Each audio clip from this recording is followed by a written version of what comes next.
Здравейте, казвам се Гергана и заедно с моя екип вече 9 години помагаме на хората да изглеждат и да се чувстват добре. Сега ще направим няколко много полезни пилатес упражнения с вас. Преди да започнете упражненията е хубаво да сте се загрели, като минете през всички стави и по-големи мускулни групи. Започваме с първото упражнение.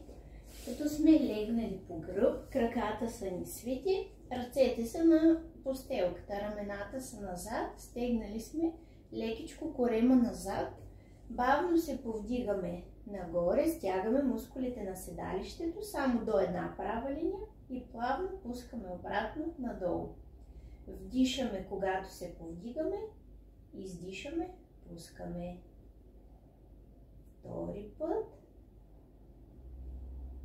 Стремим се, като пускаме надолу, да сложим първо кръста, после седалището. Все едно, че тялото прави вълничка. 5, 6, 7, 8, още два пъти ще повторим. 9, 10, задържаме нагоре. Тялото ни е точно в една права линия. Брадичката сочи към гърдите. Достатъчно. Слагаме ръцете върху бедрата, плавно плъзгаме нагоре, издишаме, стягаме мускулите на корема, брадичката е надолу и връщаме обратно. Издишаме и връщаме. Упражненията, които правим, те са специални, натоварват коремната мускулатура и ни помагат за изправената позиция на гърба, да имаме хубава стойка.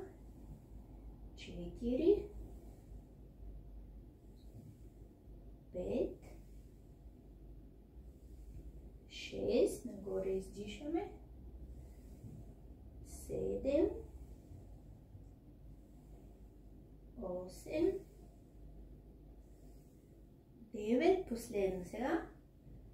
Задържаме така. Достатъчно. Още едно упражнение ще направим за коремната мускулатура. Както казах, важно е да оформим мускулен корсет, който да ни държи гърба изправен, затова наблягаме и на коремните мускули. Свиваме единия крак и ние се повдигаме към него, като се опитваме главата да отиде към коляницата. Връщаме. Когато сме легнали, да не отлепяме така кръста твърде много от постелката, а се стремим да е приближен колкото можем надолу. Издишаме и връщаме. Когато се повдигаме, издишаме. 2, 3 нагоре издишаме. Бавно изпълняваме без да бързаме. 4, 5. Виждате, обтегнали сме и стъпалото, за да стягаме мускулите на свода. 6, 7, 8, 9, последен път сега, 10, достатъчно. Внимателно сме свили краката под прав ъгъл, точно под прав ъгъл, без да си завъртаме и така таза напред, защото иначе ни се напряга кръста и целият гръбнак. Държим корема прибран. Протягаме бавно единия крак напред по диагонал и ако можем противоположната ръка над главата. Връщаме. Сега другия крак. Разгъваме, връщаме. Вдишаме, разгъваме, издишаме, връщаме. 1, 2, 3. Ако се изморим, спираме и спочиваме. 4. Точно прав ъгъл. 5. И без да отиваме така напред, за да не ни заболи гърба. 6, 7, 8, 9, последен път сега. 10. Достатъчно. Направихме 3 упражнения за корема. Плъзгаме се през страни, така имаме най-малко напрежение в гърба и сме седнали. Лекичко отваряме краката, изправили сме се, вдишаме, хубаво отваряме гръдния кош, ръцете са в страни Противоположната ръка отива към крака. Наклон, се протягаме, а другата назад. Вдишаме прав гръб и издишаме наклон напред. Кой колкото може. Разбира се, изпълнявате доколкото се чувствате добре. Ако нещо ви заболи или не ви е окей, спирате и се почивате, без да се пренапрягате. Още няколко пъти. 4. Изправяме се. 3. 2. И последно сега. Наклон напред. Достатъчно. Подпираме едната ръка в страни, така че лаката да сочи към талията, рамото е свалено надолу. Вдишаме, протягаме се, стегнали сме мускулите на корема, усещаме страничните мускули и мускулите на гърба. Вдишаме, хубаво се протягаме, издишаме и изправяме се. Подпираме на другата страна, лаката надолу и рамото. Пак се протягаме. 2.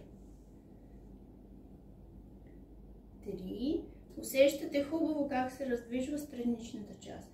4 на тялото. 5. 6. 7. И разгъваме нагоре ръката от лаката. 8. 9. Последно сега. 10. Достатъчно. Сега ще направим малко още упражнения за гръбната мускулатура, като сме легнали по корем. Сложили сме ръцете отпред, краката са долу на постелката, няма да ги повдигаме. Повдигаме само ръцете. Челото ни е долу на пода. Вдишаме, повдигаме ръцете. Свиваме лактите, отиват към талията, не нагоре към тавана, само към талията. Разгъваме и поставяме. Това упражнение е много полезно, особено тези от вас, които прекарват повече време седнали и имат напрежение в горната част на гърба. Затова го правим още 8 пъти. Повдигаме, свиваме, разгъваме, поставяме. И малко по-труден вариант, който искам. Повдигаме, леко отлепяме челото, свиваме, разгъваме и поставяме. Много е важно как изпълняваме упражненията.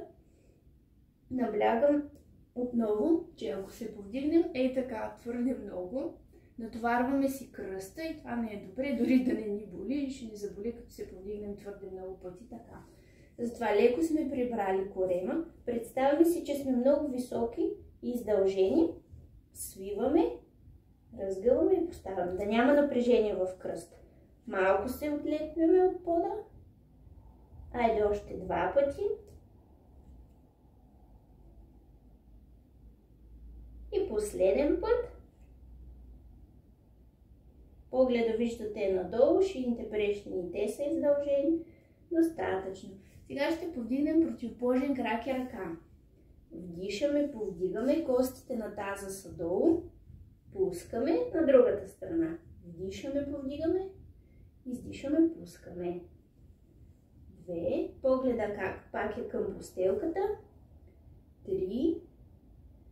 Много е полезно за гръбната мускулатура да имаме хубава и красива стойка. 4. 5. 6. 7. 8. 9. Последно. 10. Задържаме на едната страна. Айде сега задържаме на другата. Достатъчно. Подпираме се на ръцете и заставаме на коленна опора.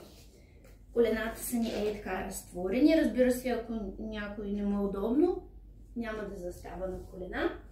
Може да е легнал пак както преди малко. Кръста не го отпускаме надолу, само прав гръб. Погледа ни е към постелката. Вдишаме, разгъваме противоположен крак и ръка. Костите на таза са към постелката и на другата страна.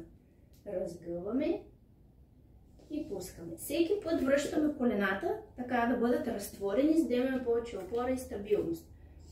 И гледаме да не правим така голяма извивка, защото това ни напряга гръбнака и го натоварва. И в дългосрочен план няма да ни се отрази добре и може да започне да ни боли. Вдишаме нагоре. 1, 2. Хубаво протягаме кръка и ръката. 3, 4, 5, 6, 7, 8, 9, последно, 10, задържаме и сега с много малка амплитуда нагоре и надолу движим кръка и ръката. 1, съвсем малко, 2 като пулсация, 3, 4, 5, 6, 7, последно, 8. Айде на другата страна, пак по същия начин.